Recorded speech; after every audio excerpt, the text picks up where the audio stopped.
Hello, welcome to video series on IGNOU MBA. This is course number 4, Accounting and Finance for Managers. We are seeing block number 1, Accounting Framework. Within block 1, now we are seeing unit number 2, Accounting Concepts and Standards. In this unit, we will be studying three topics: conceptual framework of accounting, generally accepted accounting principles, and importance and necessity for uniformity in accounting practices. This unit is having the following topics: accounting framework, accounting concepts, accounting standards, changing nature of gap, attempts towards standardization, and accounting standards in India. Let's begin the chapter. What is accounting framework? It is simply the rules and conventions which guide the accounting process is called the conceptual framework of accounting. According to Hendrickson, accounting theory may be defined as logical reasoning in the form of a set of broad principles that provide a general frame of reference by which accounting practice can be evaluated and guide the development of new practices and procedures, which means it is nothing but a some set of principles that help in practicing the accounting. The American Institute of Certified Public Accountants discusses financial accounting theory and generally accepted accounting principles as follows. They have described this gap deals with what? Gap deals with which economic resources and obligations should be recorded as assets and liabilities by financial accounting, which changes in assets and liabilities should be recorded, when these changes should be recorded, how the assets and liabilities and changes in them should be measured, what information should be disclosed and how it should be disclosed, and which financial statements should be prepared. These are all the things majorly focusing on assets and liabilities, when they have to be recorded, what information has to be recorded, what changes and when those changes has to be recorded. All these things are dealt by generally accepted accounting principles. Now, what is a principle? Principle means a general rule or a general law which helps in performing an activity. See here, a principle is a general rule or law which acts as a guide for any activity. It is not bothered about details, how an activity should be performed. It is not going to be bothered about that thing. Okay, it just guides, it just gives a big heading. That is a principle. The general acceptance of an accounting principle usually depends on how well it meets the three criteria of relevance, objectivity, and feasibility. Any principle, it means that any principle should have this following criteria: it should be relevant, it should be objective, it should be feasible. What is meant by relevant? Relevant means it must give the expected information or a useful or meaningful information. Okay. Objective means there should not be any bias. The results should not be influenced by any bias or judgment. Feasible means implementation implementation should not be that complex. There should not be much cost involved in implementing that principle. If any principle is having these three concepts, then it can be accepted for implementation. So all the accounting principles must have these three criteria: relevancy, objectivity, and feasibility. Okay, whether it is a principle or a concept or it is a convention, postulate, whatever be the terminology, we in this book we are going to treat all those basic ideas which define an accounting principle as a concept. Okay, there are 9 concepts, major concepts in accountancy, in accounting. They are business entity concept, money measurement concept, continuity concept, cost concept, accrual concept, conservatism concept, materiality concept, consistency concept, and periodicity concept. For the purpose of examination, you can prepare an acronym by taking the first letters of all these concepts like BMCCACMCP. You can remember the order. Okay, this will give you good marks. If you present in the same order in examination, you can get good marks. What is a business entity concept? Essentially, It states that the business is separate from the owner. All the transactions of the business and those of the owners should be accounted for and reported separately. Owner is separate from the business. This is the gist of the business entity concept. Why this distinction is necessary? Because owner's personal and household expenses or obligations will not appear in the books of account. It may be clarified that it is only for accounting purposes that partnerships and sole proprietorships are treated as separate and apart from the owners, though law does not make such distinction. Okay, there are two different aspects here. From one side there is law, and from another side there is accounting. Accounting treats owner and the business as separate entities, whereas the law, for in the case of partnerships and proprietorships, both the owner and the business are to be treated as one, because if the business fails, the personal assets of the partners or the sole proprietors are taken. They'll be taken away. Okay, they have unlimited liability towards their business. That is why law only this business entity concept, we are limiting it only for the purposes of accounting. The main reason for this separation is to make it possible for the owners to have an account of the performance from those who manage the enterprise. The managers are going to manage the business, and the owners have to evaluate their performance. They have to see the profitability of the business, how the managers are performing, whether the funds given by them to invest in different projects are being utilized properly or not. These aspects are to be evaluated by the owners or the shareholders, for example in a limited liability company. Therefore, the distinction that a owner is separate from business is absolutely necessary. Okay, there are some activities, we'll deal with these things later. The second concept is money measurement concept. In accounting, only those facts which can be expressed in terms of money are recorded. As money is accepted not only as a medium of exchange but also as a store of value, it has a very important advantage, since a number of widely different assets and equities can be expressed in terms of a common denominator. Simple. Money measurement concept says that record only those events and transactions which have financial importance, which can be measured in terms of money. That is the summary of this money measurement concept. Okay, but if you see this concept, there are two limitations. The first one is there are several facts which cannot be recorded in the books of account because they cannot be expressed in money terms. Just because some events cannot be recorded in terms of money, they cannot be excluded. Okay, see for example, the state of health of managing director of a company who has been the key contributor to the success of business is not recorded in the books. Suppose the health of some important person in the business is not good and he dies, say for example, then it has a severe impact on the growth of the business. See here, the business is getting affected because of the health of the important person, but that is not recorded in the books of the account because it has no monetary value. That is what is being highlighted this in this money measurement concept.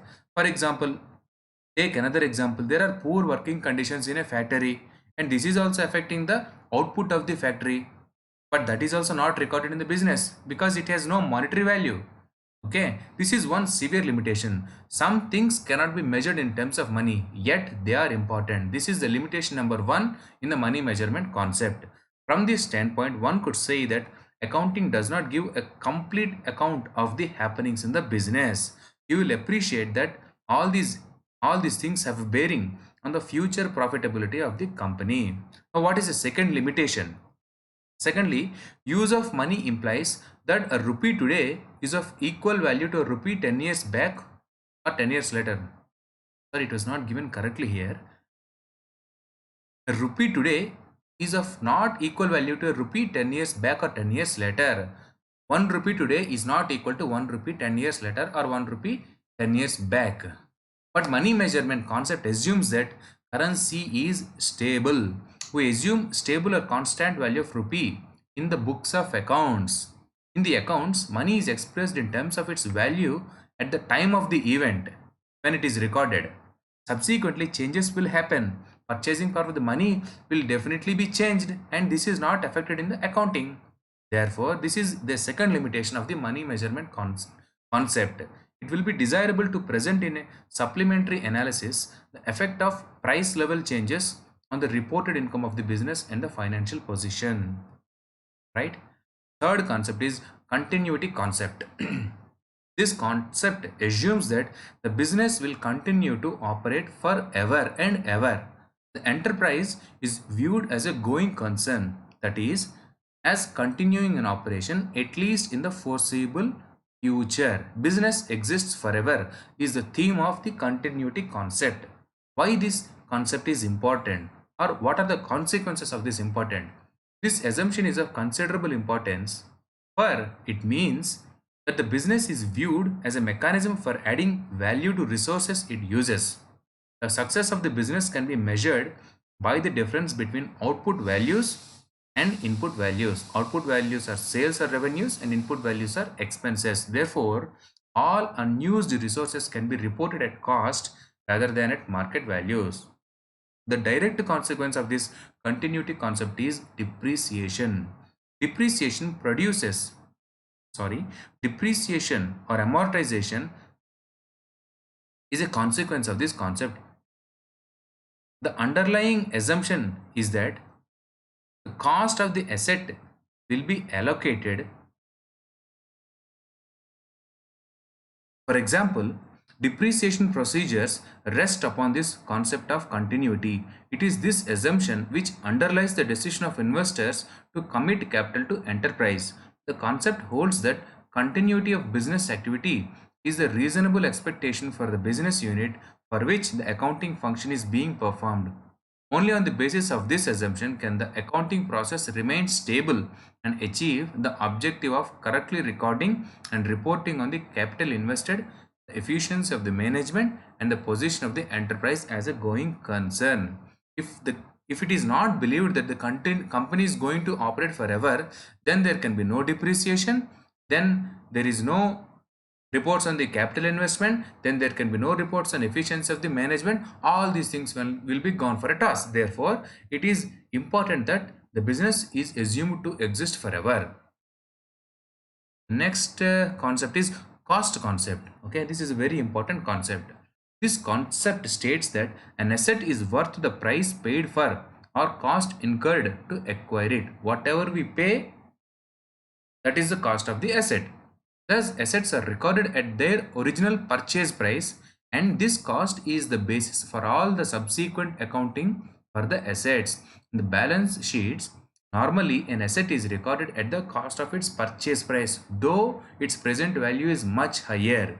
The assets shown on the financial statements do not necessarily indicate their present market worth or market value. Therefore, the term book value is used. Okay. The cost of an asset that has a long but limited life is systematically reduced during its life by a process called depreciation. Depreciation means it is a process by which the cost of the asset is gradually reduced or written off by allocating a part of it to the expense in each accounting period. This will have the effect of reducing the profit in each period. Every year, the cost of the asset is reduced by some percentage, that is nothing but depreciation. So it is assumed that every asset is having some years of life, and at the end of the life the asset will be useless. Therefore, the depreciation concept says that every year you reduce the value of the asset by certain percentage or by a certain amount using some principles. There are depreciation methods. Using those methods, you reduce the value of the asset. Okay. In charging depreciation, the intention is not to change depreciation equal to the fall in the market value of the asset. Okay.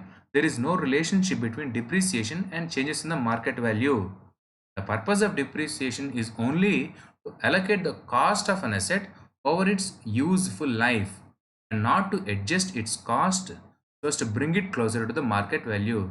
We have to remember this point. Depreciation is used to allocate the cost and not adjust the cost. Okay. Generally, why assets are shown at the cost value but the purchase price, even when the market value is high at present? Because cost concept meets all the basic three criteria of relevance, objectivity, and feasibility. So, this cost concept says that record all the assets at their purchase price only. Okay. The next concept is accrual concept. This is a very important concept apart from after this cost concept. The accrual concept makes a distinction between the receipt of cash and the right to receive it, payment of cash and obligation to pay it. There are two aspects here: receipt of cash and right to receive the cash, payment of cash and obligation to pay the cash. If you have received the cash before you have earned the right to receive it, that is one aspect. If you have paid the cash before you have got the obligation to pay it, that is the second one. We will be looking at these two aspects now. In actual business operations, the obligation to pay and the actual payment of cash may not coincide. The accrual concept recognizes this distinction. In connection with the sale of goods, the first case we are seeing now, revenue may be received before the right to receive arises. The first aspect is revenue may be received before right to receive arises. Second one, revenue may be received after the right to receive has been created. Okay, there are two cases here. In receiving the cash, you have received the cash before the right. You have received the cash after you have earned the right to receive the cash. The second concept is normal. Okay, we will see now. The accrual concept provides a guideline to the accountant as to how he should treat the cash receipt and the rights related thereto. Okay, how do you account when the cash is received, whether it is before your right to receive it or whether it is received after the right to receive it. In the former case, that is, when you have received the cash before you have earned the right to receive it, the cash receipt will not be recognized as a revenue. This is very, very important. Means you have sold the goods. Sorry, you have not sold the goods, but you have received the cash from the customer. Okay, in this case, you have not acquired the right to receive the cash, but you have received the cash. Therefore, it cannot be treated as a revenue. Second case, you have sold the goods, but you have not received the cash.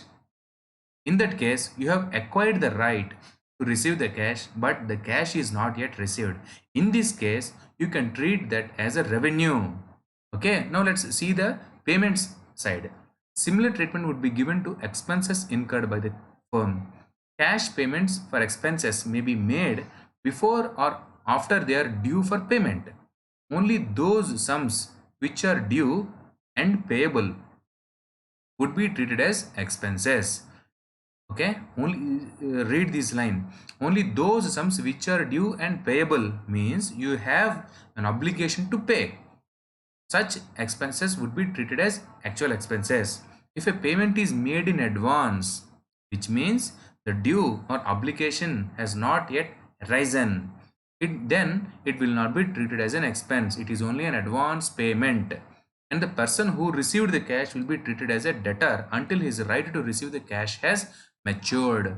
That person to whom you have already paid will be treated as a debtor because you have to what happens here, it will not be treated as expense, and the person who received the cash will be treated as a debtor until he has not yet acquired the right to receive the cash. Okay, therefore he is treated as a debtor.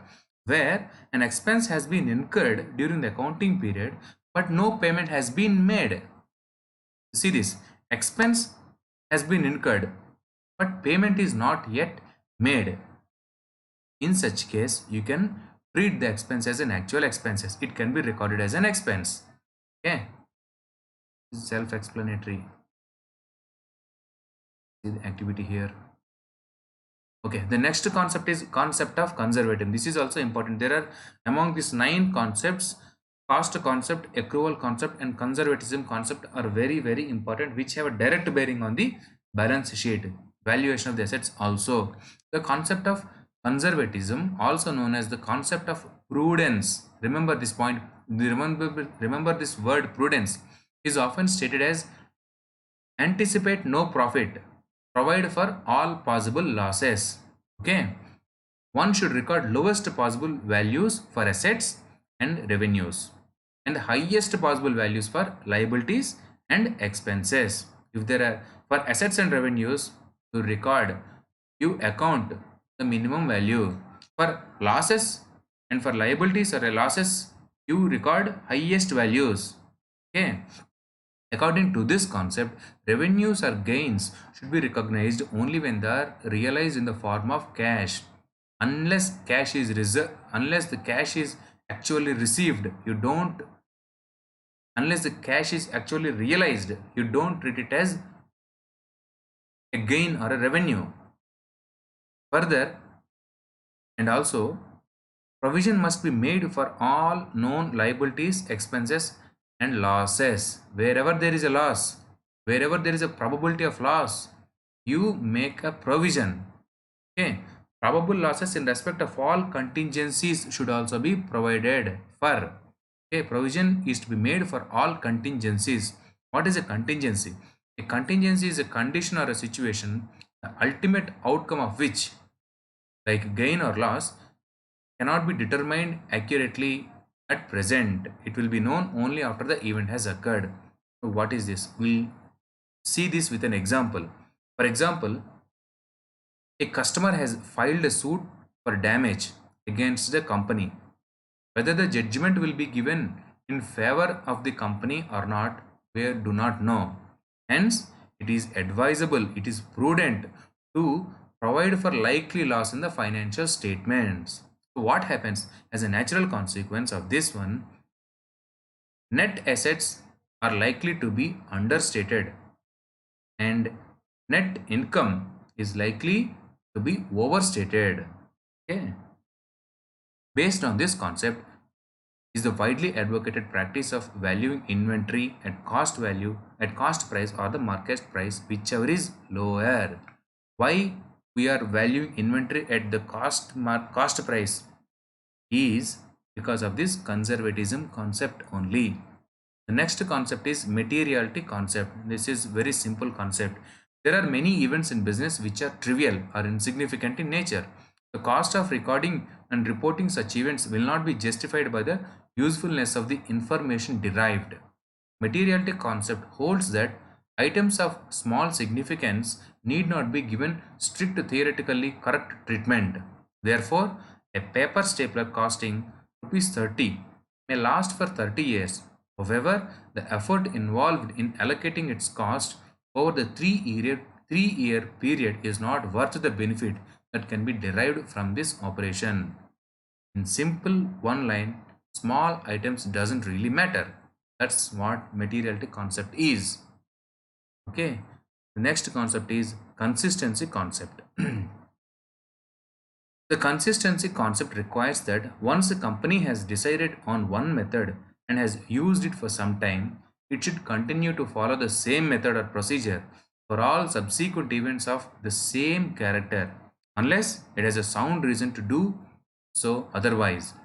If for valid reasons the company makes any departure from the method it has been following so far, then the effect of the change must be clearly stated in the financial statements in the year of change. In one line, it says that continue the same method of accounting for similar events. Do not change the accounting method. If you change, you mention the changes, you mention the effects of these changes. Okay, that is consistency concept.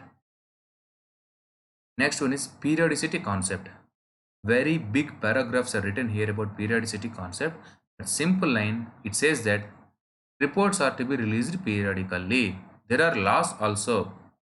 Legal obligations are also there upon the company to release reports periodically, monthly, quarterly, half yearly, yearly.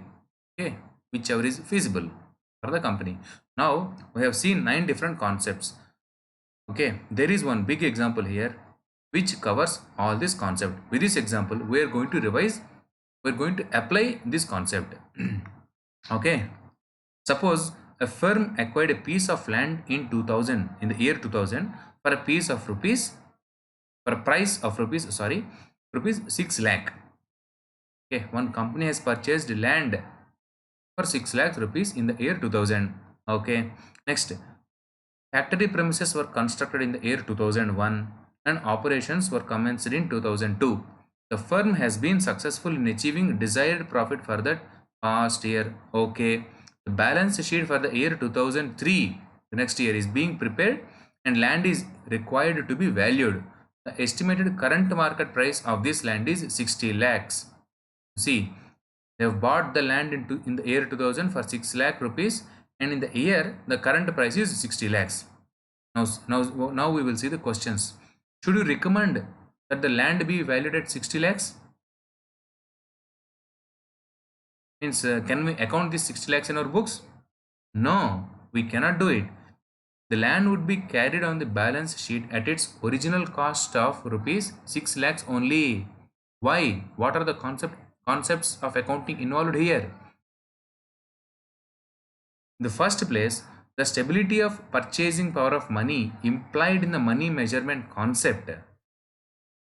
We have seen earlier, the money measurement concept assumes that the currency remains stable. Okay, this concept prevents us from recognizing accumulation in the values as a result of changing price levels. Okay, because of inflation, because of demand, the prices might be changing, but you have to report only the cost price when the event has occurred. This is money measurement concept. Then the realization concept will not allow unrealized profits to be included as long as the land is held by the company and not sold away. Okay, unrealized gains, you should not, there is this there is this concept in as a part of conservatism. You do not recognize as revenue unless you receive the actual cash. Here the land is not yet sold. How can you recognize it as a revenue? How can you treat it as a profit? Okay, you may note that the continuity or going concern concept makes any possible market value of land irrelevant for balance sheet, because the firm has to continue in business and land will be needed by it for its own use. In this connection, it could be argued that if land were shown on the balance sheet at its estimated current value, the owner might decide to continue the business or sell the land and retire. Okay, the business going concern, the going concept says that business is going to exist forever. Now, if you are showing the current value in the balance sheet, does it really mean that you are winding off your business? Therefore, the going concern concept also prevents us from recording the current values in the balance sheet in financial statements. The principle of objectivity is now introduced into the argument. It can be easily seen that in a situation like this, the cost of acquisition of land is rupees 6 lakh in 2000. This is an objective fact because it is based on a transaction that had actually took place, and there is evidence for this one. In contrast, the estimated value of the current market value may not be right. It is only a suspicion. It raises so many questions. Okay, is there any quotation?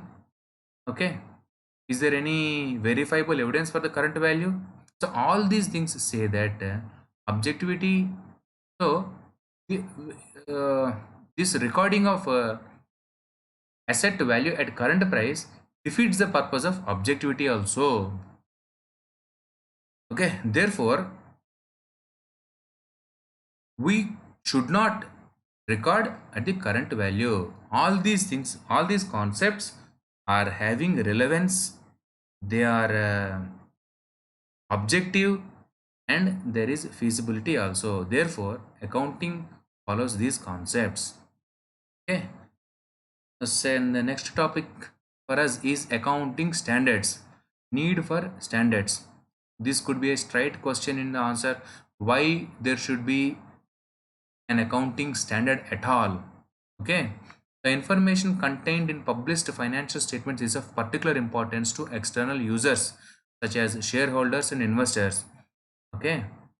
Shareholders and investors, they want the information, they want the profitability of the company, they want to know about the profitability, the present status, the value of the assets of the company. Without such information, they would not be able to take right decision about their investments.